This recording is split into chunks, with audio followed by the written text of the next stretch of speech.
नमस्कार। आज हम बात करने वाले हैं टेलर जेंकिंस रीड की किताब एटमॉस्फेयर के हिंदी सारांश पर। और इस पर हम थोड़ी गहराई से चर्चा करेंगे। बिल्कुल, ये कहानी हमें सीधे 1980s में ले जाती है, नासा के स्पेस शटल प्रोग्राम के उस दौर में। हाँ, और ये सिर्फ रॉकेट और साइंस की बात नहीं है। कहानी का फोकस दो महिला अंतरिक्ष यात्रियों पर है, जॉन गुडविन और वेनेसा फोर्ड। सही कहा। जोन जो पहले एस्ट्रोफिजिक्स प्रोफेसर थीं और वेनेसा एक बहुत ही काबिल इंजीनियर। आज हम देखेंगे कि सारांश में क्या खास बातें हैं जो इस कहानी को यादगार बनाती हैं। तो फिर शुरू करते हैं। सारांश में लिखा है कि कहानी की शुरुआत ही काफी नाटकीय है। 1984 का एक space shuttle mission STS LR9 और उसमें एक दुर्घटना। हाँ, वो एकदम चौंकाने वाला स्टार्ट है। वेनेसा स्पेस में फंसी हुई हैं और जोन मिशन कंट्रोल में। उनसे बात करने की कोशिश कर रही हैं। ये टेंशन तो पाठक को तुरंत पकड़ लेता होगा। बिल्कुल। और फिर कहानी फ्लैशबैक में जाती है 1980 में, जब ये दोनों पहली बार मिली थीं ट्रेनिंग के दौरान।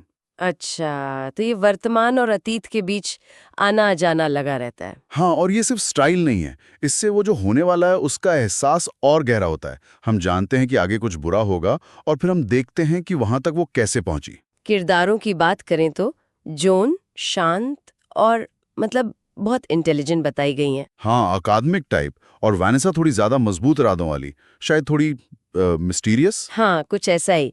सारांश में कुछ सहायक किरदारों का भी जिक्र है, जैसे हैंक रेडमंड, लिडिया डेनिस।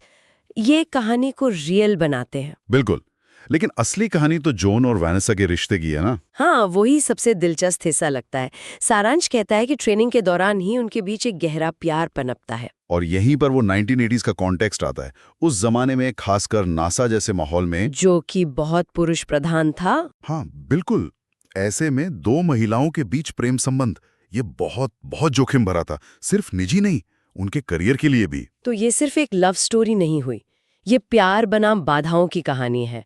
सामाजिक रोक-टोक, पेशेवर महत्वाकांक्षाएं, इन सब के बीच। सही, सारांश इसी थीम पर जोर देता है। और नासा का वो हाई प्रेशर माहौल, जहां हर चीज पर नजर रखी जाती है, वो इस संघर्ष को और भी मुश्किल बना देता है।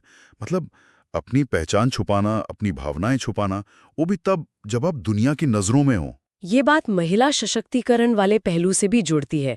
सिर्फ एस्ट्रोनॉट बनना ही कितनी बड़ी चुनौती थी उस वक्त महिलाओं के लिए। बिल्कुल, और फिर अपनी पहचान, अपने रिश्तों को संभालना, ये कई लेवल का संघर्ष है। हाँ, और फिर वो पेशेवर दबाव और निजी त्याग वाला एंगल। वो 1984 वाली दुर्घटना के सीन में एकदम साफ दिखता है।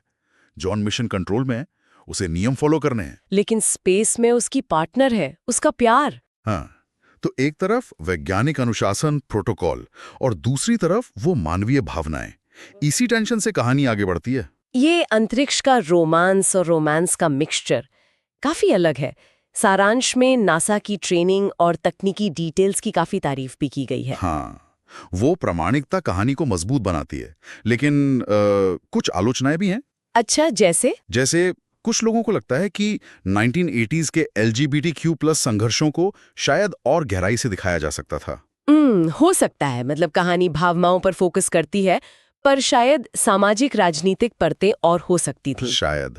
और वो जो कहानी आगे पीछे जाती है, नॉन लीनियर, वो कुछ लोगों को मॉडर्न लगती है, कुछ को शायद थोड़ी कंफ्यूजिंग। हाँ, ये स्टाइल सबके लिए नहीं होती, पर जैसा आपने कहा, शायद ये उस इमोशनल टेंशन को बनाने में मदद करती है।